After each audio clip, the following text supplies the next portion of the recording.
নমস্কাৰ বন্ধুসকল, মই আপোনালোক সকলোকে মোৰ চেনেললৈ স্বাগতম জনাইছোঁ। বন্ধুসকল, মোৰ নাম গোবিন্দ ৰাজ খোৱা, মই এষ্ট্ৰ'বাস্তু এক্সপাৰ্ট নিউমেৰলজিষ্ট। বন্ধুসকল, আপোনালোকৰ সুবিধাৰ্থে মই চেনেলটোত বাস্তুৰ সম্পৰ্কে, সংখ্যাতত্বৰ সম্পৰ্কে, জ্যোতিষৰ সম্পৰ্কে, তাৰ লগতে আপোনালোকৰ বিভিন্ন সমস্যাৰ সমাধানৰ উপায়সমূহৰ সম্পৰ্কে আলোচনা কৰি থাকোঁ। গতিকে যদিহে আপোনালোকৰ মোৰ চেনেলৰ ভিডিঅ'সমূহ চাই ভাল লাগে, অনুগ্ৰহ কৰি মোৰ চেনেলটো ছাবস্ক্ৰাইব কৰি ভিডিঅ'সমূহ লাইক কৰিব, কমেণ্ট কৰিব আৰু যিমান পাৰে শ্বেয়াৰ কৰিব। বন্ধুসকল, আজি মই আপোনালোকৰ লগত যিকোনো নিচা দূৰ কৰিব পৰা, যিকোনো ধৰণৰ এডিকশ্যন, ধৰি লওক সেয়া চিগাৰেটৰ হওক, গুটখাৰ হওক, মদৰ হওক, যিকোনো ধৰণৰ এডিকশ্যন দূৰ কৰিব পৰা এটা শক্তিশালী উপায় সম্পৰ্কে আলোচনা কৰিবলৈ আগবাঢ়িছোঁ। বন্ধুসকল, ইয়াৰ আগতেও মই আপোনালোকক এডিকশ্যন দূৰ কৰাৰ বিভিন্ন উপায় সম্পৰ্কে কৈছিলোঁ, মন্ত্ৰ সম্পৰ্কে কৈছিলোঁ, যন্ত্ৰ সম্পৰ্কে কৈছিলোঁ, এঞ্জেল নাম্বাৰ সম্পৰ্কে কৈছিলোঁ, চুইচ ৱৰ্ড সম্পৰ্কে কৈছিলোঁ। আজি মই যিটো উপায় দিবলৈ আগবাঢ়িছোঁ, এইটো এটা পৰীক্ষিত উপায়। মই বহুজন ক্লায়েণ্টক দিছোঁ, ইয়াৰ পৰা তেওঁলোকে ভাল ফলো লাভ কৰিছে। যিহেতু এইকেইদিন প্ৰায় এই প্ৰশ্নটো মোক ছ'চিয়েল মিডিয়াৰ যোগেদি বহুতো মোৰ ভিউৱাৰ্ছে সুধিয়ে আছিলে যে কিদৰে এডিকশ্যন দূৰ কৰিব পাৰি, তাৰ ওপৰত আৰু এটা ভিডিঅ' বনাওক। আগৰ যিকেইটা ভিডিঅ' দিয়া আছিলে তাত কেৱল যিজন ব্যক্তিয়ে এৰিব খুজিছে, এৰিব পৰা নাই, তেওঁৰ কাৰণে আপোনালোকে উপায় দিলে।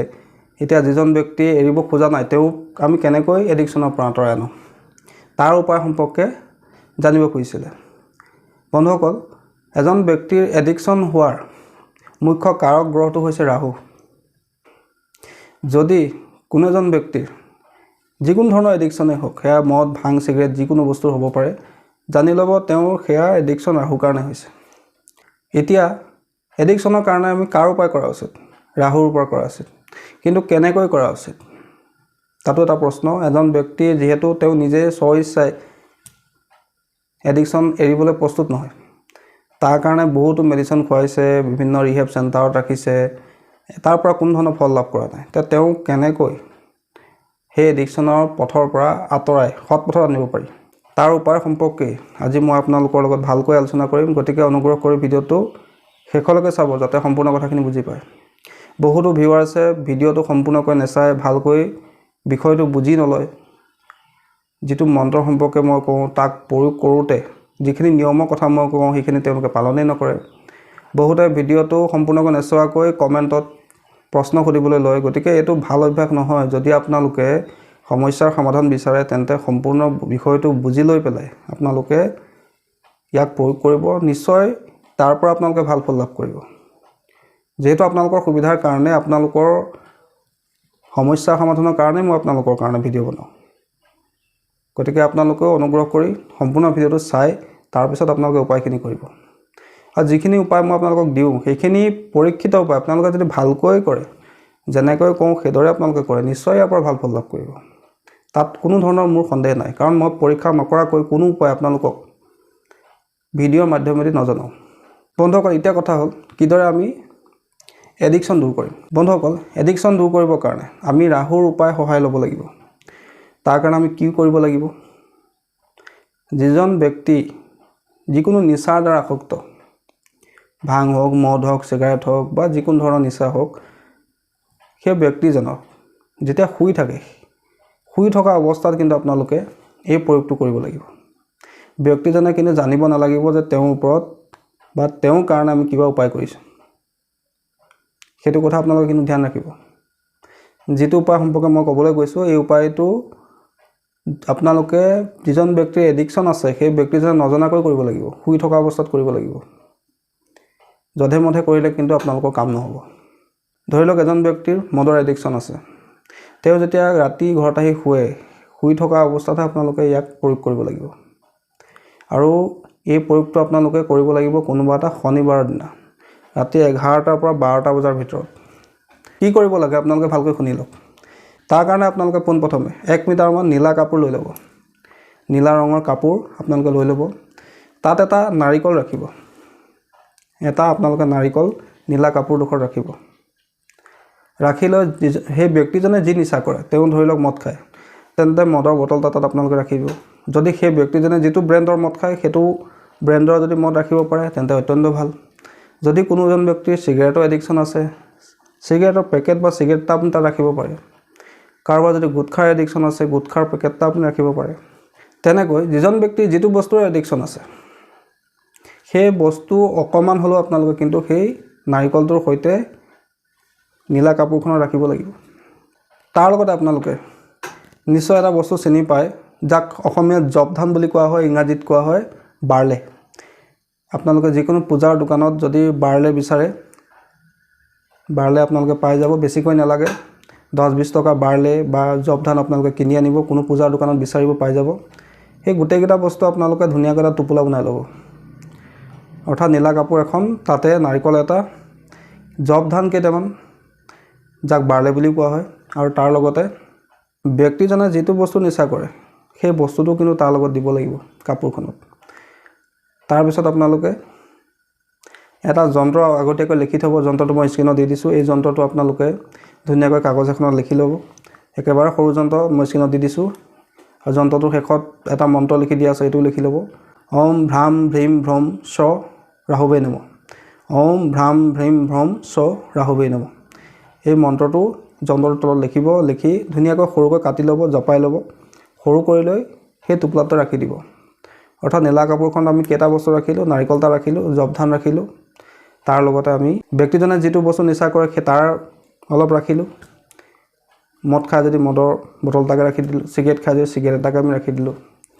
তাৰ লগতে আমি ৰাখিলোঁ এটা ৰাহুৰ যন্ত্ৰ। ৰাহুৰ যন্ত্ৰটো কেনেকৈ লিখিব লাগে মই আপোনালোকক দেখাই দিছোঁ। আপোনালোকে ধুনীয়াকৈ লিখি ল'ব। শনিবাৰ দিনাই লিখিব, কিন্তু বেলেগ বাৰত নেলিখিব, শনিবাৰে লিখি ল'ব। ৰঙা কলমেৰে লিখি ল'ব, হোৱাইট পেপাৰত লিখিলেও হ'ব। তাৰপিছতে সেই বস্তুখিনি আপোনালোকে টোপোলা এটা বনাব, সৰুকৈ টোপোলা এটা বনাব। আৰু যদি পাৰে সেই টোপোলাটোত যিজন ব্যক্তিৰ এডিকশ্যন আছে তেওঁৰ চুলি এডালো যদি পাৰে টোপোলাটোত ভৰাই দিব। নোৱাৰিলেও কোনো কথা নাই, পাৰিলে আপোনালোকে ভৰাই দিব। তাৰপিছত সেই ব্যক্তিজন যেতিয়া শুই থাকে, শুই থকাৰ অৱস্থাত শনিবাৰে ৰাতি 11টাৰ পৰা 12টা বজাৰ ভিতৰত সেই ব্যক্তিজনৰ মূৰৰ ওপৰেদি সেই টোপোলাটো 7 পাক এণ্টি ক্লক ঘূৰাব। এণ্টি ক্লক কেনেকৈ ঘূৰাব লাগে? ঘড়ী কাটাৰ বিপৰীতে 7 পাক আপোনালোকে ঘূৰাব। ঘূৰাই লৈ টোপোলাটো আপোনালোকে ঘৰৰ বাহিৰৰ নি পেলাই কোনোবা ওখ স্থানত ৰাখিব, মাটিত ৰাখি নিদিব কিন্তু। আৰু তাৰপিছত ৰাতিপুৱাৰ সূৰ্য উদয় হোৱাৰ আগত, অৰ্থাৎ 12টা বজাৰ পিছত, টেকনিকেলিটো আমাৰ ৰবিবাৰ পৰি যাব, ৰবিবাৰে পুৱতি নিশা সূৰ্য ওলোৱাৰ আগত আপোনালোকে সেই টোপোলাটো নি কোনো নদীত প্ৰবাহিত জলত আপোনালোকে অৰ্পণ কৰি দিব আৰু পিছলৈ নোচোৱাকৈ ঘৰলৈ গুচি আহিব। যদি আপোনাৰ ঘৰৰ ওচৰত নদী নাই তেন্তে আপোনালোকে কোনো নিৰ্জন স্থানত ৰাখি আহিব, বহুত দূৰত নিৰ্জন স্থানত ৰাখি আহিব। সূৰ্য উদয় হোৱাৰ আগতে কিন্তু এই কামটো কৰি সম্পন্ন কৰিব লাগিব। বা আপোনালোকে যদি ওচৰত নদীও নাই বা তেনেকুৱা নিৰ্জন স্থানো নাই তেন্তে আপোনালোকে মাটি খান্দি পুতি দিবও পাৰে। তিনি ধৰণে আপোনালোকে ইয়াক প্ৰয়োগ কৰিব পাৰে, কিন্তু সবচে বেষ্ট হৈছে নদীত উটাই দিয়াটো। তাৰপিছত এই প্ৰয়োগটো আপোনালোকে 3টা শনিবাৰ কণ্টিনিউ কৰিব। যদি 3টা শনিবাৰতো আপোনালোকৰ মানুহজনৰ এডিকশ্যন লাহে লাহে কমি নাযায় তেন্তে আপোনালোকে ইয়াক কণ্টিনিউ 11টা শনিবাৰ কৰিব। চাব সেই ব্যক্তিজনৰ যি এডিকশ্যন নহওক কিয় সেই এডিকশ্যন লাহে লাহে আঁতৰি যাব। বন্ধুসকল, সম্পূৰ্ণ পৰীক্ষিত উপায় আপোনালোকক আজি মই দিছোঁ। আপোনালোকে মই যেনেকৈ কৈছোঁ সেইদৰে পালন কৰিব।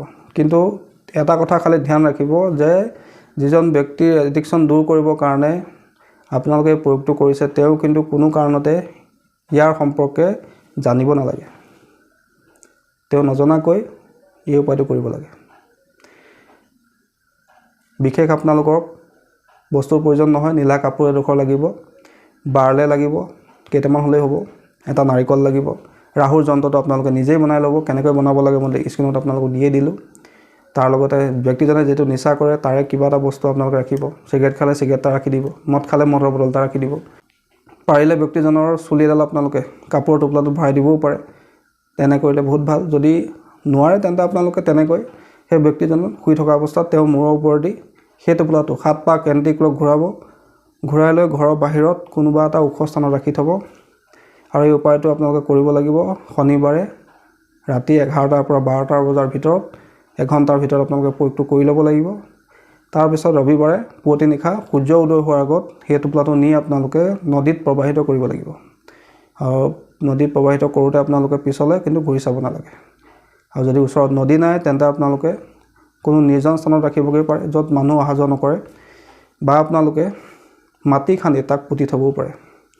বন্ধুসকল, এই প্ৰয়োগটো আপোনালোকে যদি কণ্টিনিউ 11টা শনিবাৰ কৰে চাব সেই ব্যক্তিজনৰ যিকোনো এডিকশ্যনেই নহওক কিয় যেনেকুৱা ধৰণৰ এডিকশ্যন নহওক কিয় সেই এডিকশ্যন তেওঁ দূৰ হৈ যাব এইটো এটা পৰীক্ষিত উপায় বাৰম্বাৰ পৰীক্ষা কৰাৰ পিছত আপোনালোকক আজি মই দিছোঁ আপোনালোকৰ যদি এডিকশ্যনৰ কাৰণে সংসাৰত বা আপোনালোকৰ পৰিয়ালত সমস্যা হ'বলৈ লৈছে আপোনাৰ বন্ধুবৰ্গৰ আপোনাৰ নিজৰ ঘৰ পৰিয়ালত কোনো যেন ব্যক্তি যদি এডিকশ্যনৰ কাৰণে সদায় ঘৰত কাজিয়া হয় হুলস্থুল হয় মাৰপিট হয় বা ঘৰৰ পৰিৱেশ বিনষ্ট হয় তেন্তে আপোনালোকে সেইজন ব্যক্তিৰ কাৰণে এডিকশ্যন দূৰ কৰিবৰ কাৰণে ইয়াক প্ৰয়োগ কৰিব পাৰে বন্ধুসকল পাৰিলে আপোনালোকে এই উপায়টো কাকো নজনোৱাকৈ কৰিবলৈ চেষ্টা কৰিব গুপ্তভাৱে উপায়টো কৰিলে কিন্তু খুব সোনকালে ৰিজাল্ট আপোনালোকে লাভ কৰিব কোনেও নজনাকৈ যদি আপোনালোকে উপায়টো কৰিব পাৰে তেন্তে অত্যন্ত ভাল আৰু ইয়াৰ বিষয়ে পাৰিলে আপোনালোকে নজনাকৈ কৰিব যিজন ব্যক্তিৰ কাৰণে কৈছে তেওঁটো জানিব নালাগিবই আৰু যদি